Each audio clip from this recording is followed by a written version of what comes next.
Subscribe dong, gila lu. Gua udah jadi teladan begini, lu nggak mau subscribe.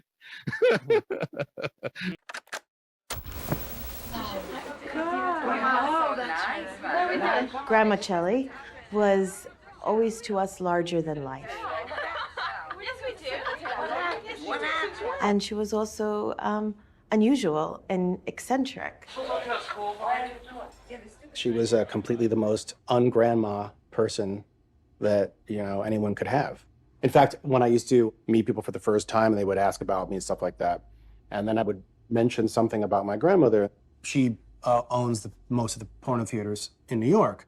And then, of course, I would get the classic pause, which I think they actually enjoyed, which was, yeah, right, no, well, what does your grandmother really do? And I was like, no, it's the truth, actually.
New York in the 1970s was in a state of crisis pretty much for the whole decade.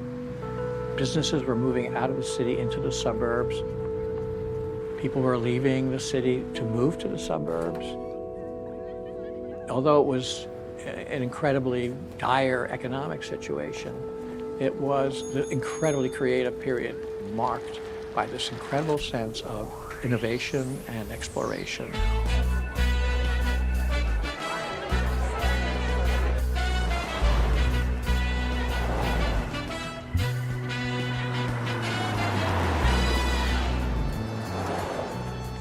New York City was very different in the 1970s.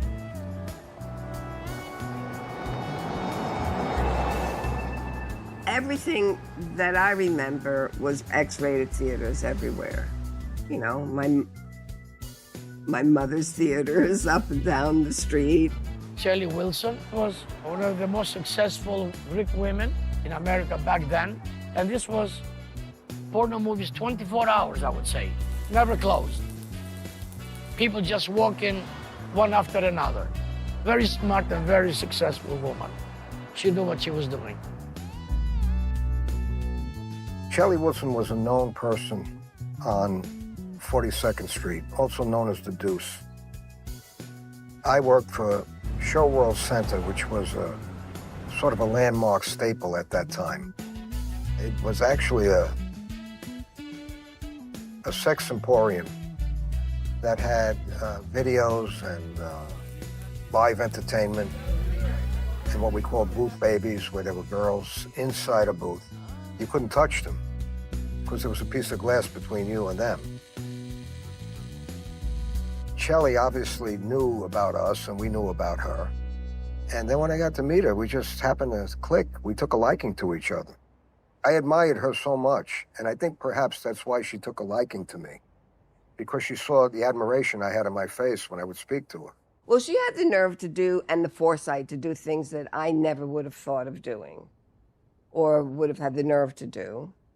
I'm not saying that she had great high ideals, but she was a force of nature. And that was what I found fascinating. And really, you know, as a young kid, to see people that can be that forcible is really inspiring, because you realize I can do it too.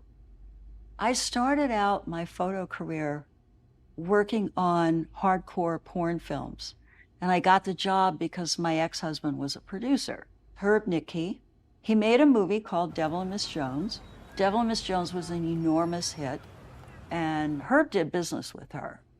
I remember meeting her and just thinking she was just larger than life. She was powerful looking.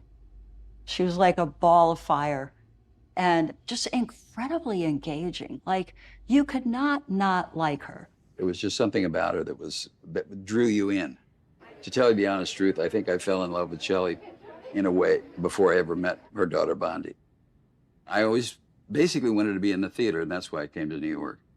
But that's a very tough business to get into, especially when you're trying to be a performer. And so I wasn't having too much luck with finding acting jobs. So I took a job cutting film. A friend of mine named Sandy Johnson had been working for Chelly, and he said, I want you to meet her. We go to the Arrows, and we go up through the lobby and up the stairs into an apartment, a very nice apartment. And in the living room, holding court, was this woman in a muumuu, half reclined on the sofa. And there were 5 or 6 people all talking to her. And in front of her was a long glass coffee table, supported by 2 white elephants. That was where all her papers were. That was her desk. I said, who is this? That's Chelly Wilson.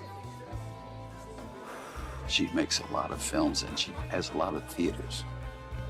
I noticed some shopping bags all around the desk. And I looked down and they were filled with cash. And I nudged Sandy and I said, what is this? That's from the theaters. Sandy, come over here. Give me a kiss. So he did, and then he introduced me. Don, you make movies. You want to make movies for me? We can do business.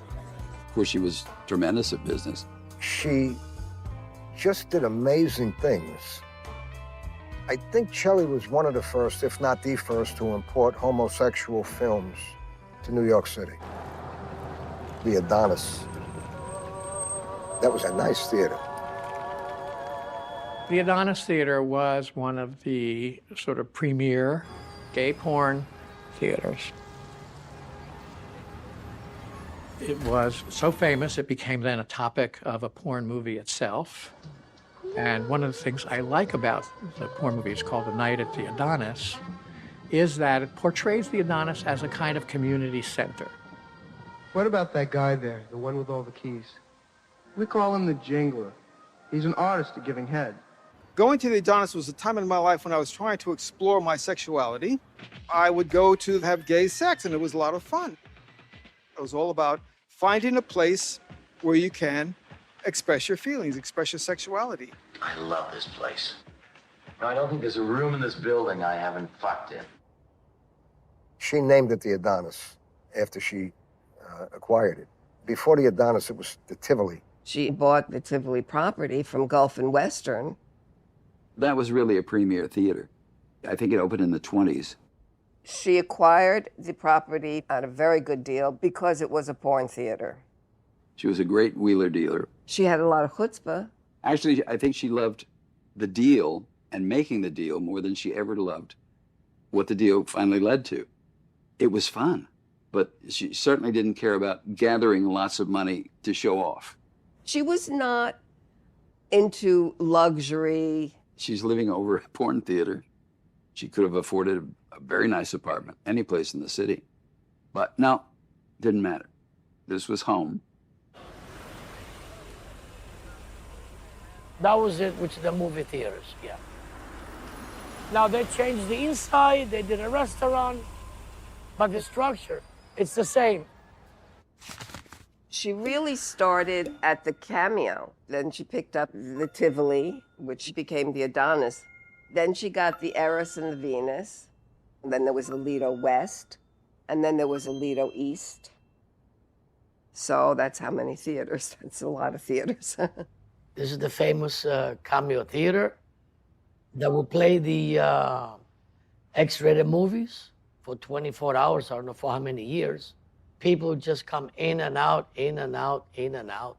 But this was the main attraction of all these lights. This would light up the entire 44th and 8th Avenue.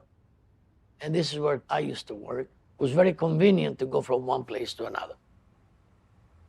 She would call me and say, do this, do that. And I would leave my job with my boss's permission because they were good friends. You could never say no to Chelly. Whatever she wanted to do had to be done. Scase, sepleroso. I mean, shut up, I will pay you. And she always did. She would call me and she would say, bring me 4 or 5 cartons of cigarettes. Prepi na γίνει τώρα means has to be done now. Tora. And, you know, we would do what she wanted. My sister and I always used to say, Mother, leave us all your boyfriends, because she had all these people that would do things for her, tremendous connections in all different areas. So she would use them if she needed to. She would call me just to go upstairs and just listen to her. Katsakato, sit down. Okay, now sit down. You know. And she would curse people that I had no idea who she was talking about. Not long, 20 minutes, half an hour. And then she opened up the closet, give me a $100 bill. Get out of here now. Get the hell out. As a matter of fact, that was her. She didn't mean that. I know what she meant. Like, it's enough. You know, I know that. A lot of times she was very angry. She would try to tell you, you stupid idiot, you didn't do what I told you to do. Well, she was very emotional because she's Greek. And so her temper would overflow a lot. And she enjoyed that. She really enjoyed getting into emotional explosions. But it was a great relationship between all these people here. We were all like brothers. We were like family. The 8th Avenue was to accept the person, either gay, either black, white. There was no racism at all back then. I rather would never came back and see it like this. Right now, I don't see any life. I see people walking around, but if they call this life, no. Here, she's in her glories right now. She says, I accomplished what I wanted to do. That's exactly how she was most of the time. Most of the time wearing black and holding a cigarette or a cigar. She would rarely smile, that I remember. Even here, she's not smiling. She never spoke about the past, no.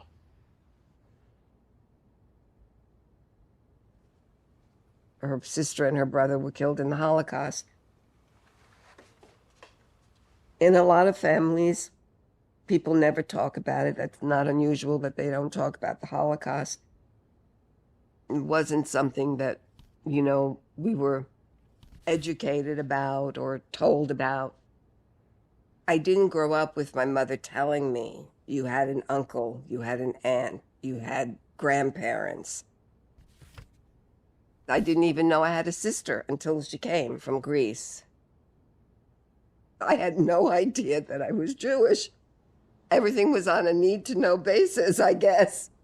That is what I do regret, because had I really realized that and appreciated that, I might have asked my mother many, many more questions that I didn't ask.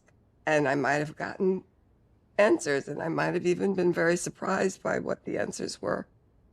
And I do regret that. In 1983, I got Bondi to sit down with Chelly and do an interview, because I began to feel that the memories that she had were going to fade, or we were going to lose them if anything happened to her. And it was amazing. 3, 1, 2, 3, testing, 1, 2, 3. Tell me about the family. The grandfather comes from Spain. My father, David, was Herrero, went to Salonica.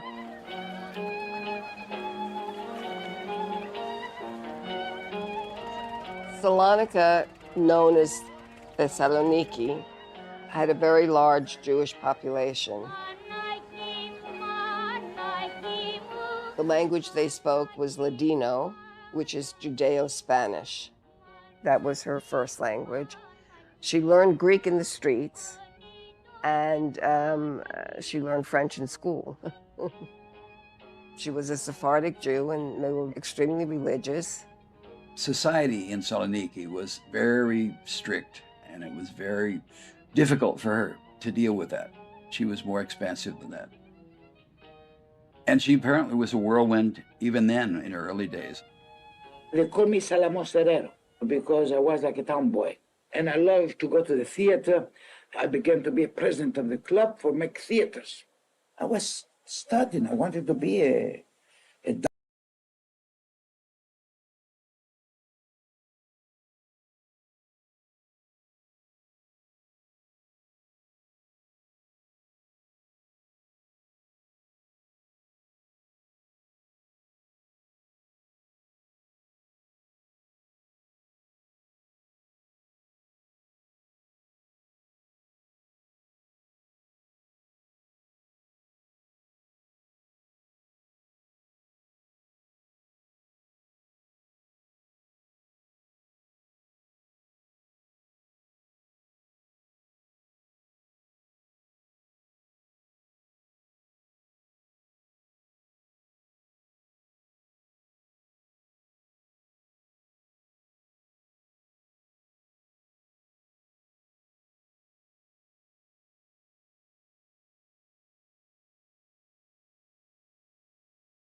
My mother always said that she got married because her father wanted her to get married, and she respected her father very much. But she said, when you die, I'm going to get divorced. What she resented most was the fact that it was an arranged marriage. It was not her choice. And that's it. I married. And Dino was born. And then I left him. And you went to France? I went to France. He took Dino. He kidnapped Dino. I went to France, to my aunts. She was not meant to be a housewife, let's put it that way. She was not Nikokira, I don't think. My father wrote me a letter, please come back, I don't feel good, I'm going to die, and so on and so forth. I said, okay. So I came back. And meantime, my husband, he make me to go with him in order to bring Dino. They can blackmail. You are not going to see Dino if you don't stay with me, and took me to a hotel to go with him. I was like a mummy, you know, he was kissing me all over. And I wanted to kill him, repulsive. Every kiss he was put in my body was that I want to kill him. It was torture. And then you got pregnant and you had Paulette. Yeah. Did you stay with him? No, after Paulette, I just left him. I threw him out.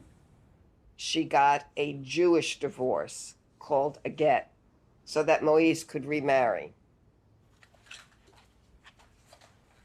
Oh, because this is me and my brother.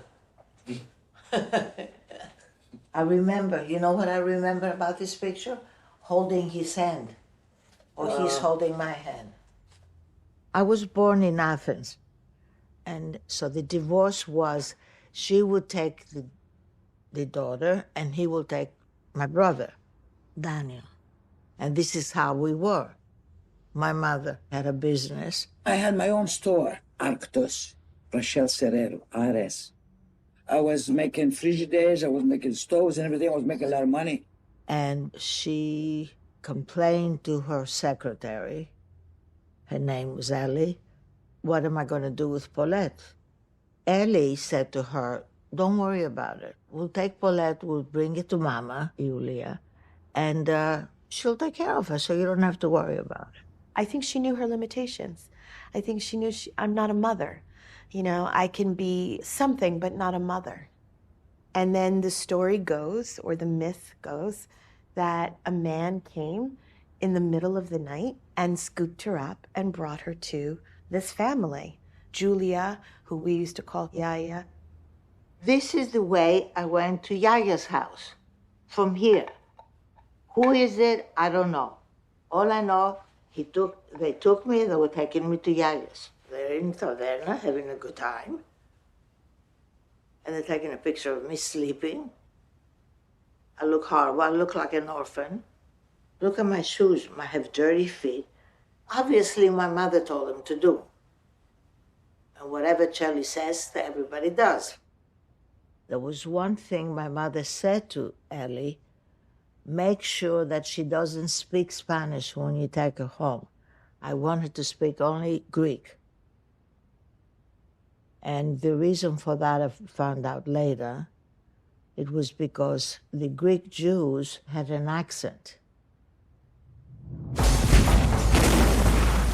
Poland, September 1939.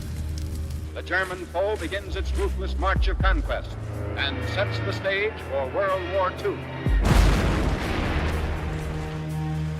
And then the war come up, you know. I went to see all of them. And I said, now look, because I know they're gonna kill all the Jews.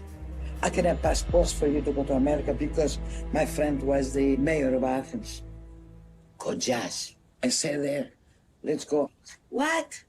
Are you crazy, Salamo Serrero? We got so much gold here. We got so much properties. We got everything. We're gonna leave everything and go. We do business with the Germans. So I didn't trust nobody. I went to Mama Julia and I said, look, I'm leaving you a letter. You're gonna keep Paulette here. At no cost, at no circumstance, you're gonna deliver this Paulette to my friend. No mother, no father, no sister, to nobody. This stays with you until I say so. And I left Paulette there, 4 years old.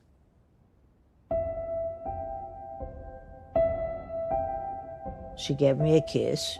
She says, I'm going away, I'll be back to get you. She took her pinky ring out and gave me her pinky ring. And that was it. And she left. My mother left Greece in 1939 on the Nealas, the last boat that left Athens for America before the war broke out. It's hard to think about how do you leave your child and go to a country that you don't know anything about. I came to the United States, came to the United States with $5 in my pocket. So I didn't know yet America. I didn't know how very difficult it was. I don't know about that, you know. And I met some people, Kay and Chrissy at the boat. So when I come out, so where we're gonna go? We're gonna go to Rex Hotel with $5. You know, I said, Kay, one day you're gonna be my helper. Are you crazy shit to be? I say, I'm not crazy. I say, I bet you any money you're gonna be my employee one day.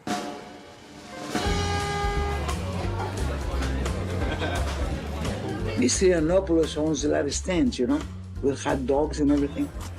The next day he says to me, you know something? I want to make you some business. I said, okay. So he took me with a car, he took me to Duckman Street. He says, we're going to put the stand there.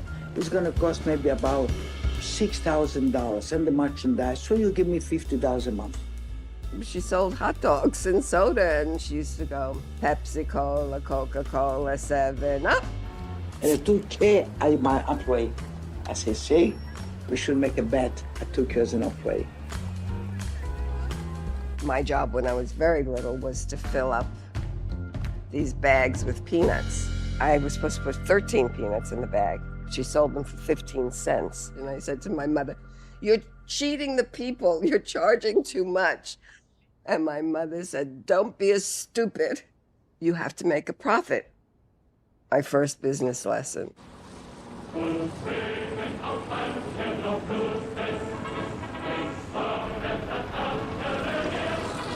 Saloniki ist in deutscher Hand. Hier war im Weltkrieg das Hauptquartier der Alliierten. Jetzt ist dieser wichtige Hafen schon nach 4,5 Tagen von unseren Truppen erobert. During the war, my uncle came to Athens to take me to Saloniki so we can all be together, all the family. Yeah, Mama Julia said, no, you can't take her. He said, yes, I'm her brother. But she told him, your sister told me not to give Paulette to anyone. Even if my mother comes out of the grave, you don't give her to her. As most Sephardic Jews did in Salonika, they wanted the families to stay together. But it saved Paulette's life that they weren't together.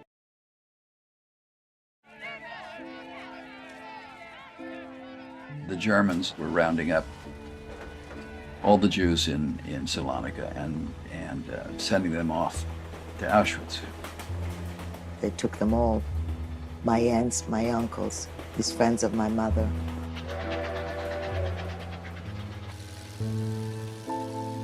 I know that in Athens, the way that the Jewish people were treated was a lot different than it was in Salonika because the clergy of the Greek Orthodox Church was very into trying to help the Jews and trying to keep them away from the Germans.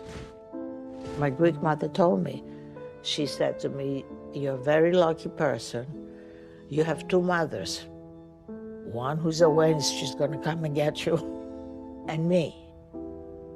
You know, if Chelly hadn't picked that family in particular, you know, who knows what would have happened. I'm sure there are many other good, righteous Gentiles in Greece, of course, but they risked their lives. They were a wonderful family, obviously, who made very great sacrifices and put their own lives in danger to have Paulette living there as an openly hidden child. Everybody knew that I was Jewish. Ότι ήμουν Εβραία. Όλοι το ξέρανε. They also loved this family very much because she was a wonderful lady. And I guess they protected her.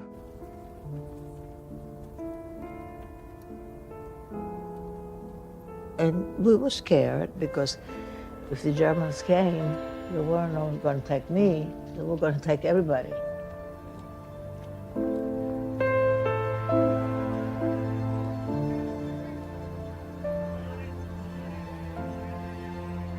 You have to protect yourself and everybody else because you say one wrong word and everybody was paranoid, you know. Where did you find the meat? Where did you find olive oil? There was no food. I mean, it wasn't only the Jews that suffered during the war. The starvation in Athens was incredible.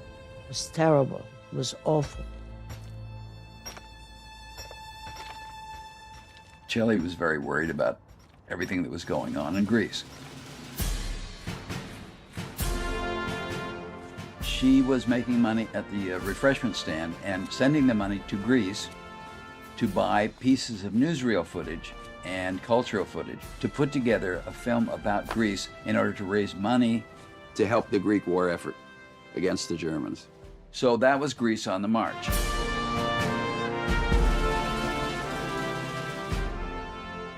She went to play her film at the Cameo Theater, which was called The Squire. So she needed somebody with the projector. Rex was a film projectionist who came from a big theatrical family in England. And they were also Jewish, but they never told anyone because there was very little work for Jews. So they changed their name to Wilson and got work theatrically. He was very clever technically. He knew cameras, he knew projectors. And he was fascinated by her. I don't know why, but he was.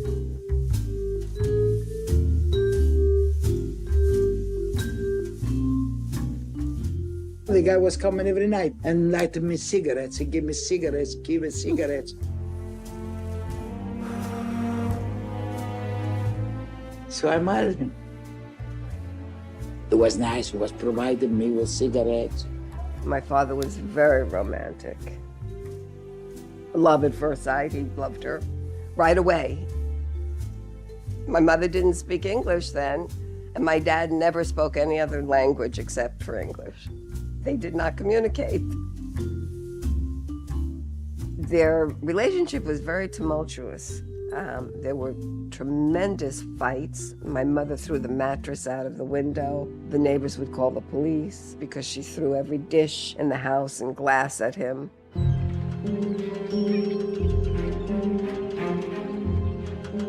She went to work for the Hudson Shipping Company, and she was the liaison for the war effort in Greece. And I sent $100,000 merchandise. Rice, sugar, and flour and everything else. She was very nervous about the children, their safety. And she was trying to get information from the Red Cross, which she got some little bits and pieces of information about how they were doing. Daniel, he was stuck in Salonika. Somebody helped him and hid him. The war ended, the British came. Everybody was happy. And then finally we got a letter from my mother. I found out that she was in America and that she was coming to take me. She was gonna go and get my brother first in Palestine.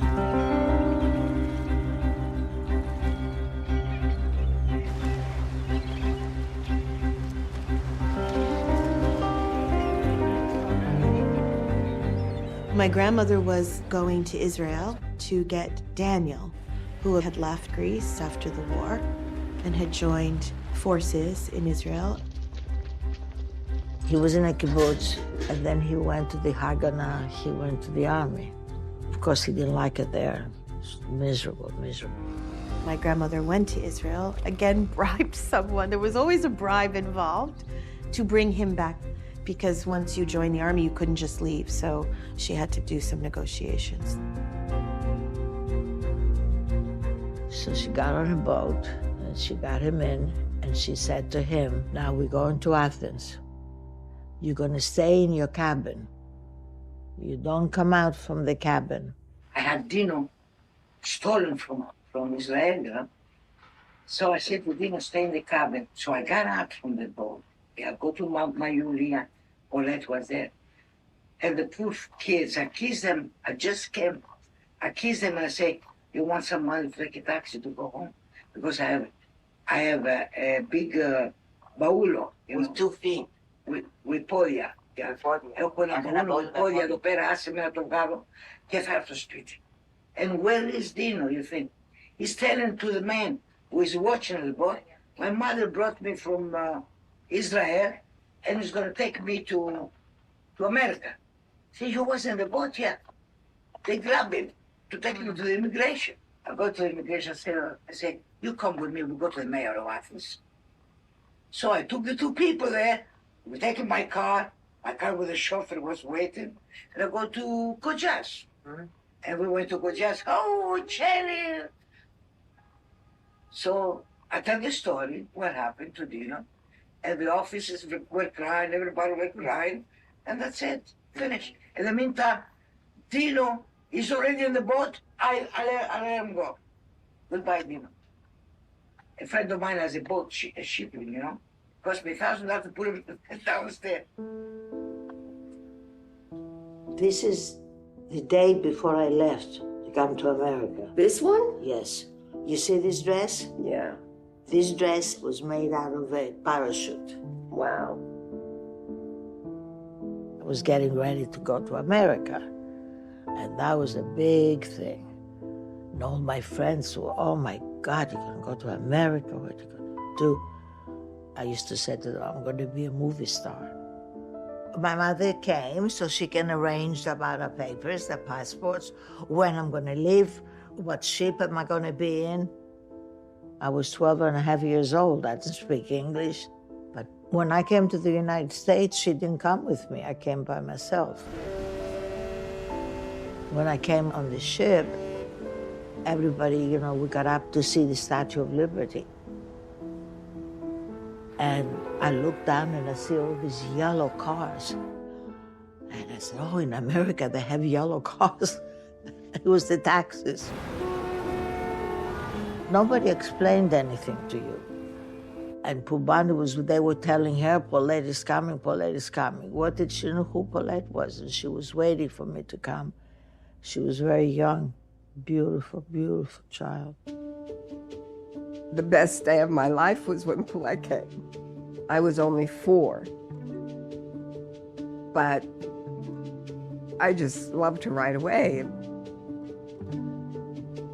I tried to teach Bandi to speak Greek. Paulette would teach me some Greek, and I would teach her some English. We used to go mati, miti, stoma, magia, and I would say the English word, she would say the Greek word. She would talk to me constantly. I didn't know what she was saying. She was the most adorable child. But it was very difficult for me. I didn't want to be here. I never unpacked my bag for months. My mother, she understood where I came from. And she wanted me to be here, to become American. She took 2 chairs and she says to me, this is η Ελλάδα και εδώ είναι η Αμερική. Αν θες να καθίσεις στην Ελλάδα, θα καθίσεις σε αυτή την καρέκλα. Αν θες να καθίσεις στην Αμερική, θα καθίσεις στην... Δεν μπορείς να είσαι σε 2 καρέκλες. If you can make it 5 years, you'll never want to go back.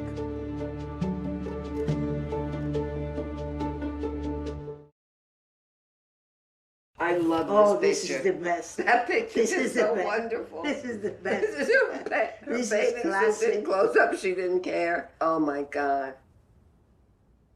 I don't think my mother ever went back to Thessaloniki. Never. It only held bad memories for her. Very bad memories. Nothing but loss. Only 5% of the Jewish population survived. To this day, I don't know what happened to my mother's mother.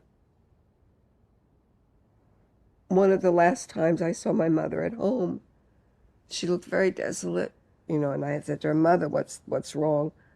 She wouldn't tell me. I said, tell me, maybe I can help you, because she would always say she could help me or anybody with whatever problems that they would have. And she said, I want to see my sister. This was so many years later. And I said, no, you're right, I can't help you. So then she went, Can you bring me a Nazi so I can shoot him? My sister has said that there was a time when you could get reparations, but my mother didn't want it because she said it was blood money. She didn't want it because she had paid too dear for that money, and she wouldn't take it. I think my mother did have survivor's guilt. this picture. I have to know who these people are. I'm never going to find out, am I? I have no idea, Brandy. I wonder if I showed pictures to everybody in Salonika, if somebody might remember somebody. They're all dead, Bobby. I know.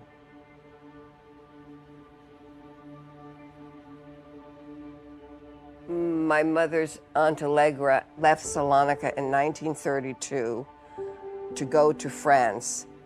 At the end of the war, my mother heard from Allegra that she had survived. And the letter that my mother responded with was found in Allegra's papers. It is written in Ladino, Judeo-Spanish. My dearest Allegra, oh Allegra, just seeing your name on the envelope made my heart skip a beat. Adding one more person to the list of survivors fills my heart with joy. I can't even begin to describe the anguish I suffered, thinking of each and every one of you. I spent entire nights without sleeping and days without eating. I can assure you that if it wasn't for my husband, whom I love dearly, I would have ended up in an insane asylum.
Sunday was a sin, we just had the Greek mentality, you never work on Sunday. And we used to go to the movies, but she would bring all these nice films. She certainly knew who was doing what and who had the assets. And all of the big Greek producers and distributors knew her, and they would ship films to her. All the good names, she was on it.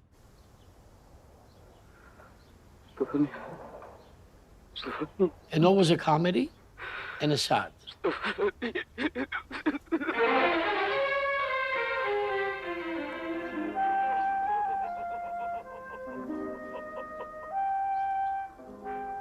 It wasn't making a whole lot of money.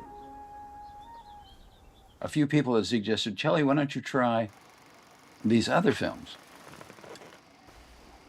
So she got a few films, and all of a sudden, the money came rolling in. This is good.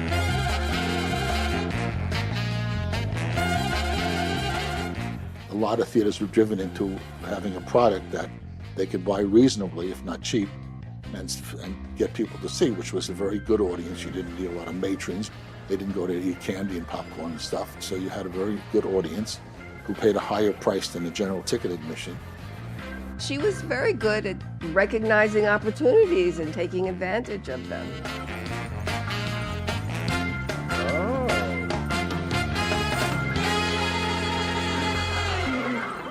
Chelly was the first person we ever sold a movie to. It was the summer of 1965. I was selling a movie that I had invested in. The title was Flesh and Lace, which in those days was an adult film, which today could play regular TV in the afternoon. Who is she? Beverly Hill, my roommate.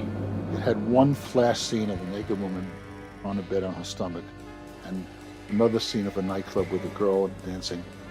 It was just a nice story. Get out of here. Joni, please. I said get out of my sight. We We needed to play it in New York, and Shelley had a theater.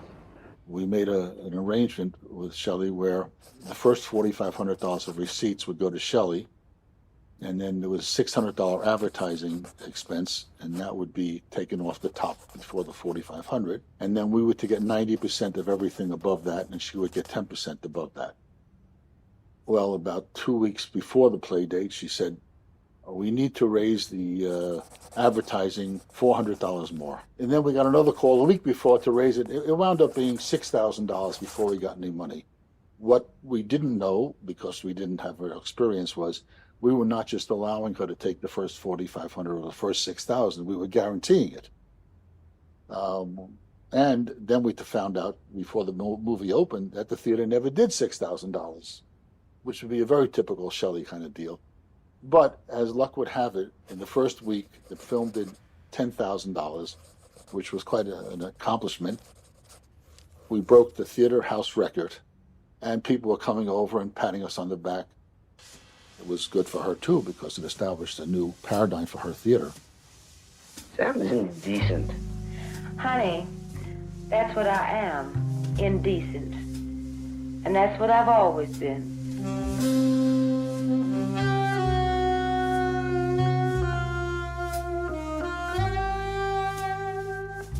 You have to understand, in 1965, the mores of America were changing. Obviously, there was a demand, because if there wasn't a demand, it would not have been successful, and it was extremely successful, so.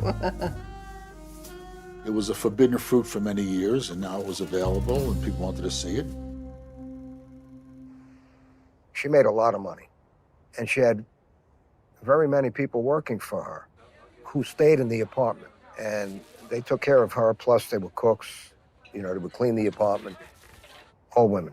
One of them, as I recall, was Mikey, and she would come up with shopping bags full of cash.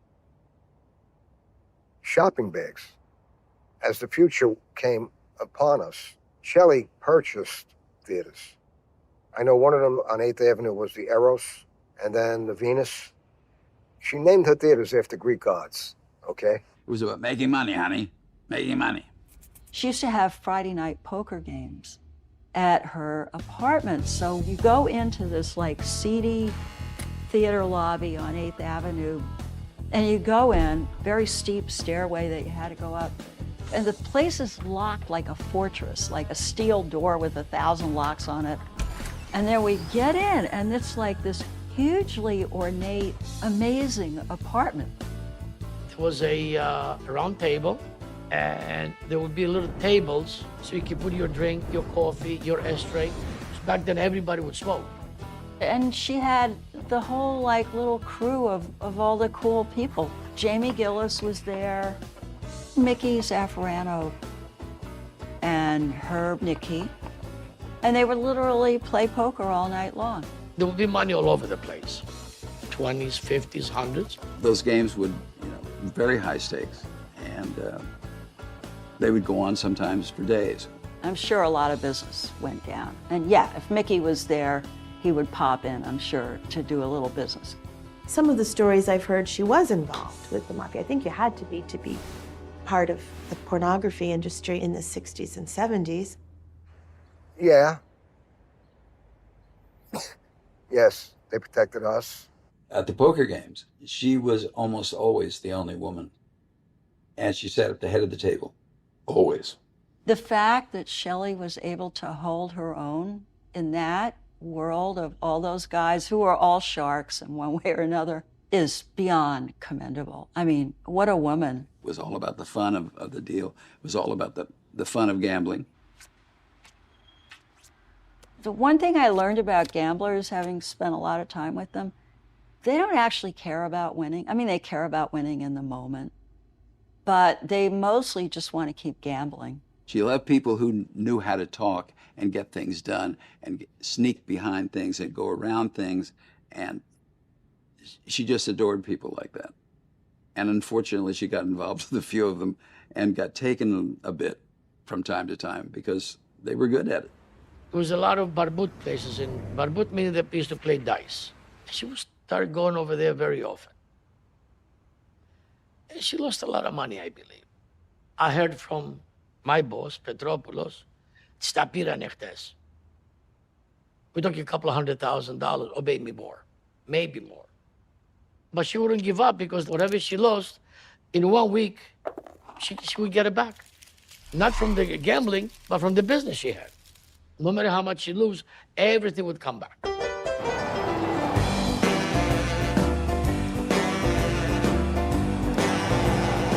The porn industry focused on 42nd Street because that's where the theaters were. These big theaters, huge theaters, many of them not having enough business.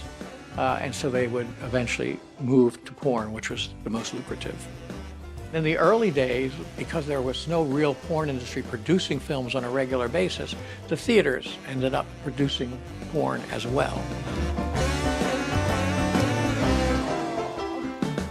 My mother and her partner then, who was Lee Pomeranz, formed Chelly Films. She probably thought about, well, if I'll make films, I have the theater to play them, and that, you know, she thought this would be a good business venture. This is the story of a silk stocking industry, an industry of perversion. Scarf of mist, thigh of satin is different. And then ultimately she distributed them as well. So it was, you know, like they did in Hollywood before it was broken up, where you owned the theater, you produced the film, and you distributed the film. We made a few films for them when I wasn't married to Bondi. The way I got into the business was a film called Scared Their Pants Off. On weekends, for 3 weekends, we made Scare Their Pants Off. A film with a little nudity, but some horror also. It was a lot like off-Broadway theater. Please don't hurt me. I keep telling you. I know what you keep telling me. You keep telling me we got the wrong girl, and that's damn silly nonsense.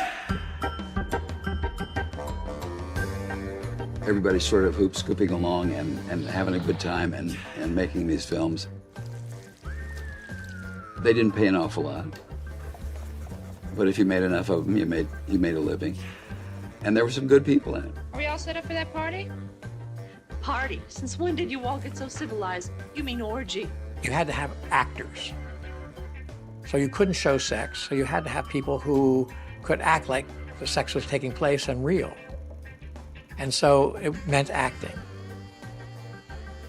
It was fairly easy to cast. What usually happened is that there were people who were around as models. Musicians, actors, various kinds of entertainers who were not doing well, and so they would do porn for a little extra money. What I want now is some of your ass. All right? You're always after my ass. I want to fill up 40 feet of screen with your ass.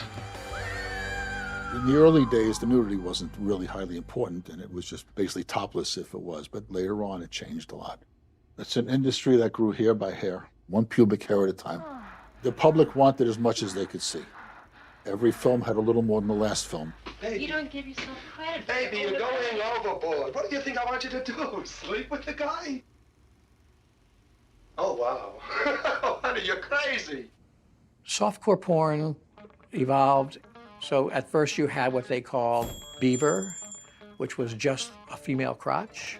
And then they moved to pickle and beaver, which was a penis and female crotch. And so eventually hardcore emerged. And so you had penetration.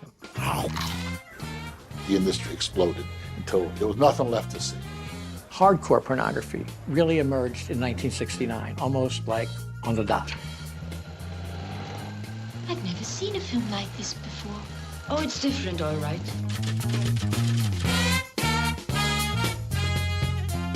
Chelly was softcore. Then after that, it led to variety films. And variety films was Chelly and Bondi. I didn't have much to do with the productions. I just did the distribution. Variety was mostly hardcore. You know, as I got older and was a teenager, I knew what pornography was. It was conflicting.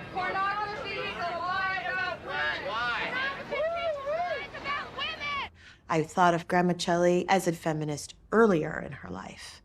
The pictures and the information that I knew about her living in Greece, owning a business, smoking cigarettes, wearing pants, having short hair, lent itself to the sort of Simone Beauvoir, you know, idea of a feminist.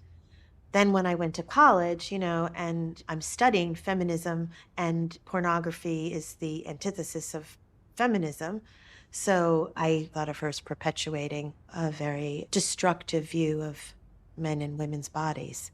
She never had any compunctions about any of that.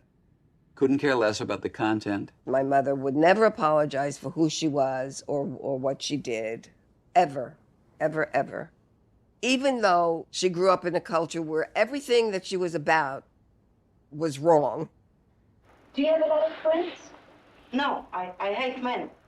What? I can't stand when a man touch me. I knew she was gay. Nobody ever said to me, your grandmother's gay. Or if she's gay, why is she married to Rex Wilson?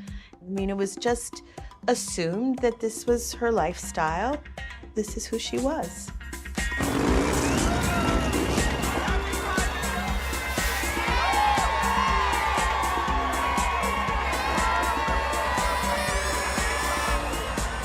Today, you'd say she was completely out, proud of who she is. She'd never pretended to be anybody other. But when we were growing up, you didn't talk as openly about who's gay, who's not gay. You know, she had many gay male friends. The first time that anybody ever said anything to me, it was at a funeral. A friend of mine was next to me, and she looks over and she says to me, I didn't know your mother was gay. And I said, I guess I didn't know either, or I didn't know that everybody knew and I didn't know. But I wasn't even really aware of it, or I just didn't want to see it, because in those years that I grew up, it was not something that you accepted so easily. Today, it's like, whatever. It's the sky is blue, you're gay. It's like no big deal. Noni and Eva did live with us.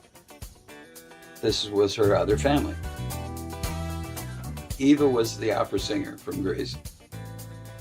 Mikey and Angela were friends who came to live with her at various times. They were all gay. They would clean, they would cook, and they were always there. Hi, Angela. Hi, honey.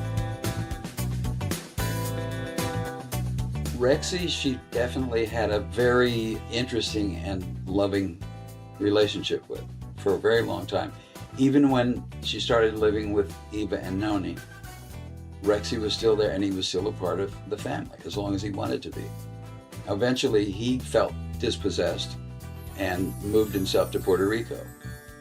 But when he came back, he was always welcomed. He was always taken care of. He was going blind, and she took care of him. Her first husband, Moïse, became a friend of hers, and they would write letters back and forth in French.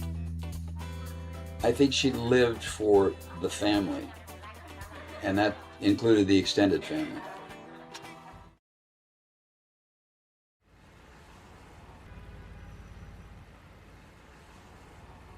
At the time, it was late 60s, I believe, yes, late 60s.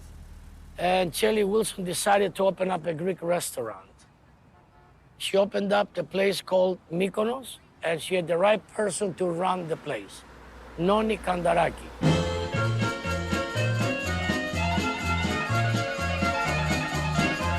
She would have her lover, Noni, singing there, who was a sort of opera singer, grovelly, 6 packs of cigarettes a day kind of singer. Very nice voice.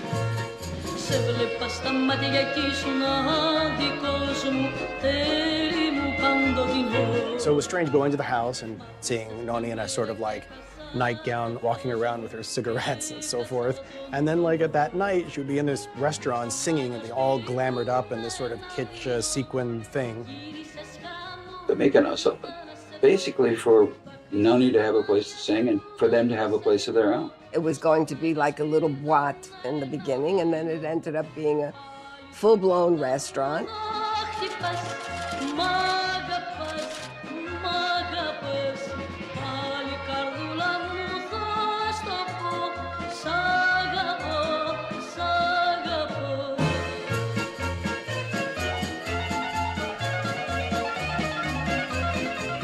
It was very lively.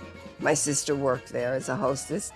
That was the place to be and the place to stay till 4 o'clock in the morning.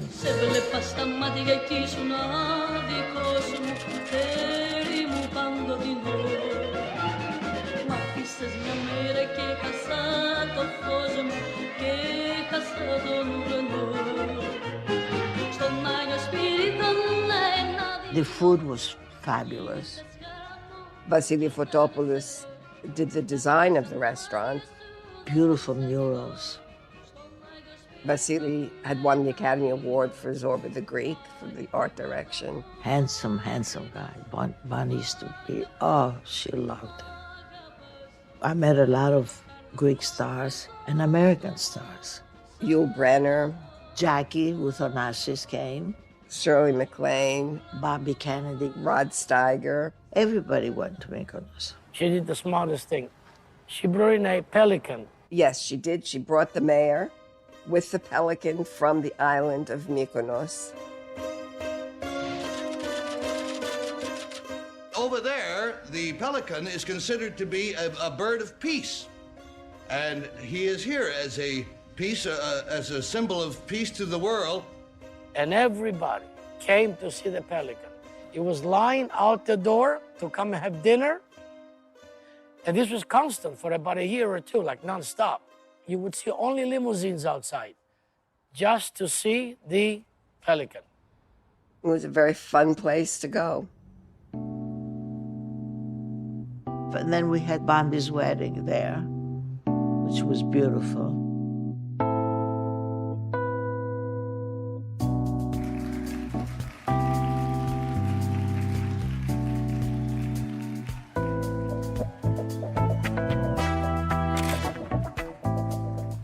The place was full of flowers. My mother had built a floral, it was almost like a chuppah that a Jewish couple would get married under.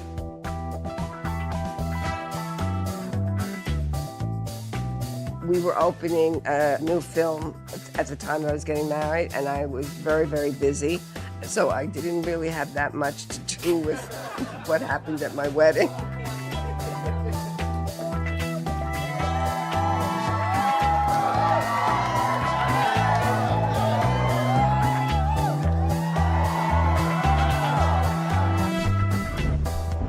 My mother wasn't that interested in business because Mykonos was going on, so she was more interested in the restaurant than she was in the films.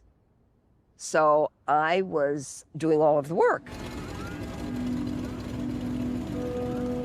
In the early 70s, it was a very exciting but fraught time. There were all kinds of legal implications. Hardcore never became legal. A community could ban, in its local area, certain kinds of porn if it didn't satisfy what they called community standards. Federal government was prosecuting people, and a lot of people were getting busted.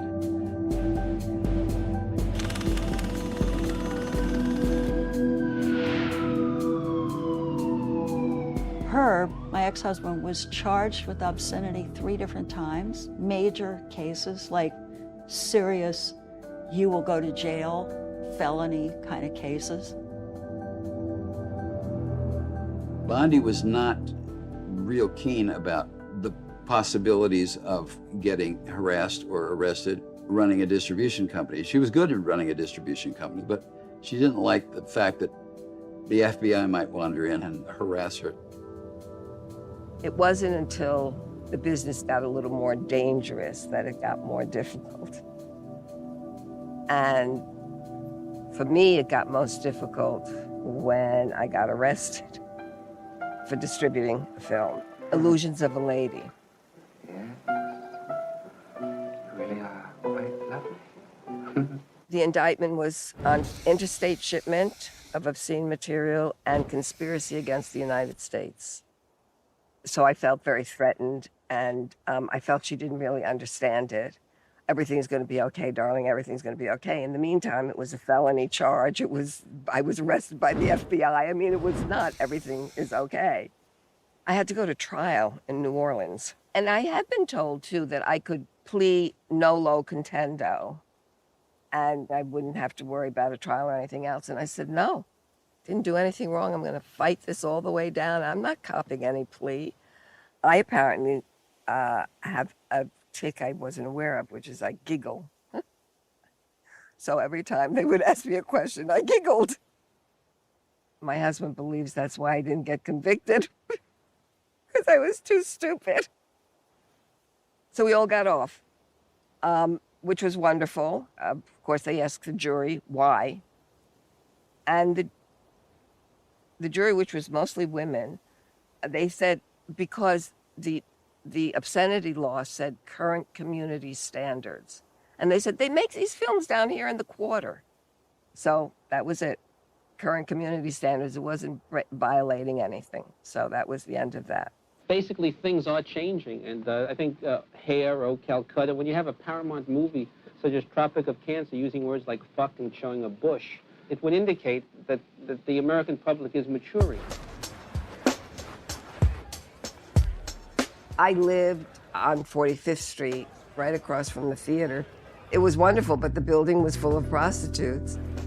The porn industry was very closely associated with other kinds of sex work. Prostitution, strip tease, and in New York City, that was centered at Times Square. I mean, try to understand, 42nd Street, you had a lot of blood banks. It was a tough area. It was also a very violent period, lots of drug use. You would see people, I mean, ripping chains off people's necks. It was terrible. It was scary. Nowhere you can find out. For $1, nowhere. Cheese, quarters, I'll take cheese, credit cards, phone numbers, everything. Check it out. I was in Vietnam. I was more afraid of walking down 42nd Street at that time than I was in Vietnam. It seemed dark.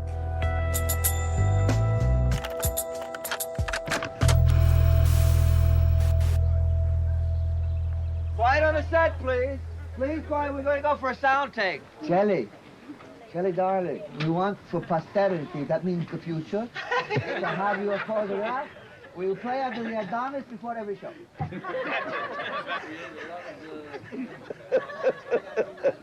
We stopped making films sometime in the 80s, and then the theaters ultimately closed in the 90s with Giuliani. And Giuliani was our nemesis. He came after us with a vengeance. A huge urban renewal project has closed many porno-related businesses, and big business like Disney and Sony have invested millions. Most of the people in New York City would like to ban sex shops, porn shops, do away with them completely. Nowadays, I think there are 2 porn theaters left in New York City. One is out in Queens. Yeah, we're constantly looking for like the last porn theater.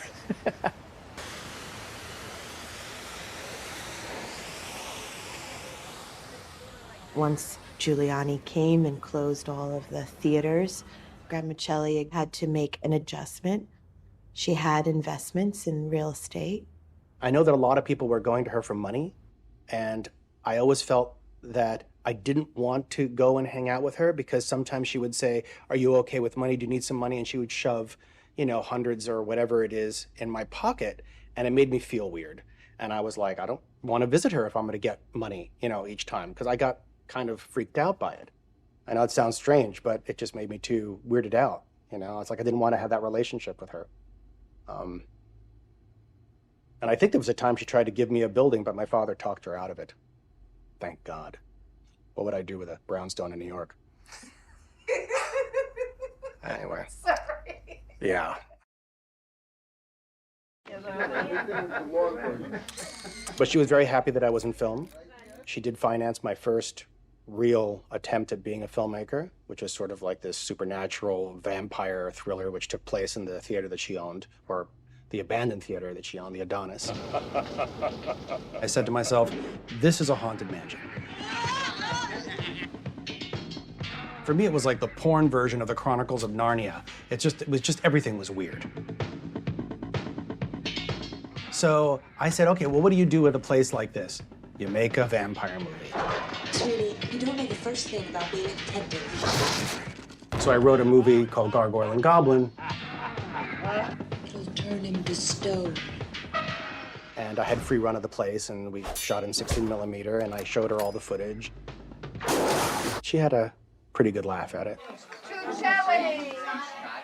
Chelly! Honestly, I think she was probably the only member of my family that I really admired. Mostly because I knew where she came from and how she built this empire essentially on just being gutsy. She was a businesswoman, and she was very good at what she did. From selling chestnuts to buying, property in New York that was worth a fortune. She did very well.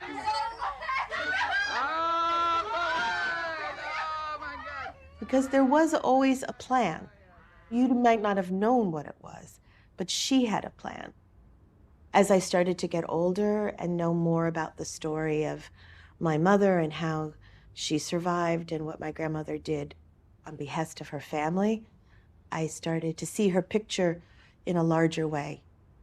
There's something that I feel that I owe to her, my grandmother. She might not have thought that what she was doing was an act of resistance by coming to the United States and leaving my mother, but it was.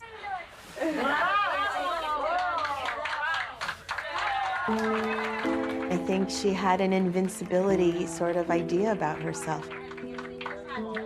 And then as she got older, I think she realized that, she has limitations too.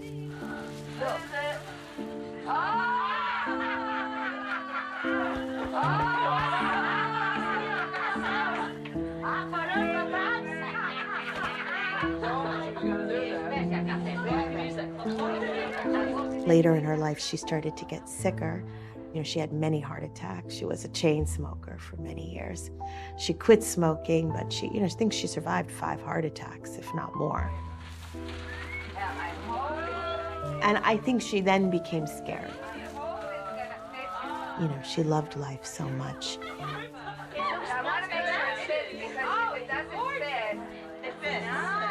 How was your birthday? Good. Terrific. When Grandma Chelly was dying, she had the forethought to write this letter.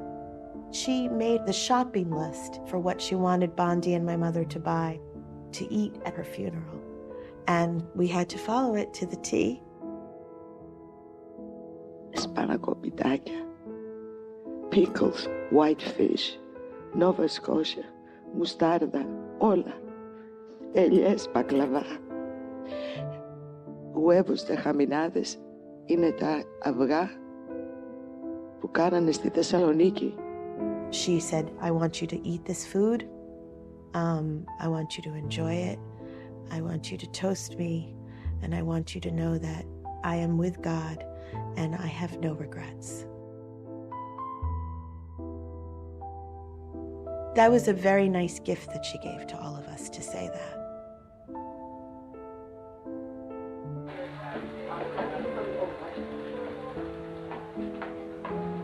We used to joke that she died on Thanksgiving so that she would see us with all the food.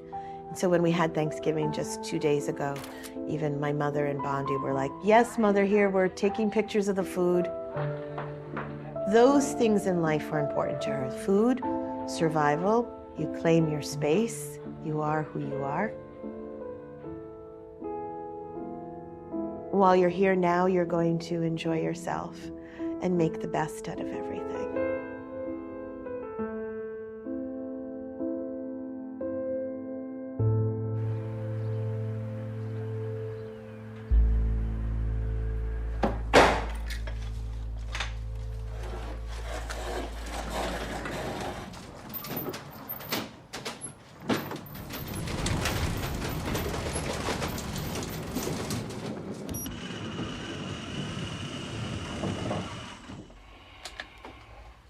why am I building this?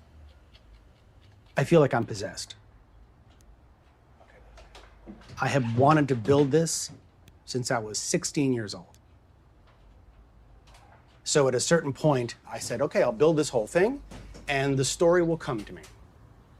Sort of like Game of Thrones meets Private Ryan in space. I'm going to roll this puppy into a studio and shoot a movie. Also, I'm very kind of proud of the fact that somehow this lineage of filmmaking has continued throughout. I can't imagine Chelly divorced from movies at all. So for me, it just kept in line with the family. Oh, she would love to see this. I think she would get a real kick out of it. I think that definitely being raised in that family, the weirdness of it made me numb to everybody else's reality.